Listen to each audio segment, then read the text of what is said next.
Now, let me ask you something. If you build, let's say you build an equation this way. You've got an equation over here, you built it, and it's a house, okay? And you've got another equation over here that works. It's another house. But in your mind, you think, these two houses are actually probably should be one house. You invent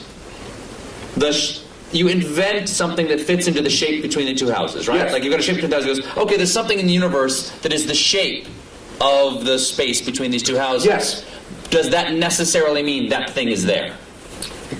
The history has shown that almost every time we propose something that connects one house to another, if those two houses themselves work, there's something in between them connecting the two. For example,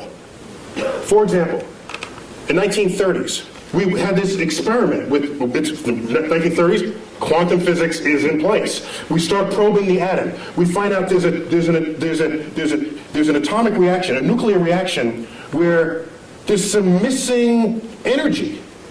We account for all that, and there's something missing. We say this much energy here, and then it's missing here. And we swear we accounted for everything. Fermi comes up, a famous physicist, said, I bet there's a particle that came out of that reaction that escaped with the energy before you had a chance to measure it. E equals mc squared.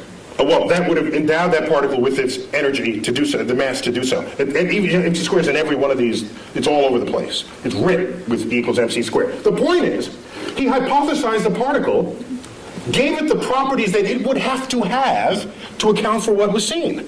That's your conduit between the two houses. Then he says it's got to have this much energy, and it's got to be pretty hard to detect because we surrounded this in lead, and it just went straight through the lead. So I'm going to propose a particle that's hard to detect. And it's got to be little, because there's not that much mass, and it has no charge, so it's neutral. So he called them neutrinos, little neutral ones. He hypothesized. He said, let's look for them. 20 years later, they were found, neutrinos. And now we kept them coming out of these reactions. He built the porch, the walkway between the two houses. Practically every time you have two working understandings of the world, and they have to coexist in the same universe, there's something that's going to connect them. It's like electricity and magnetism, previously discovered as separate things, until Faraday and Maxwell said, hey, wait a minute, this works and that works, and they kind of smell like each other a little. Maybe they're the same thing. So a whole theory came out to put the two together, and it is the theory of electromagnetism. You know this word. You just take it as a single word, but those used to be separate concepts. So we're going good with this. We're on a roll here. So why not continue?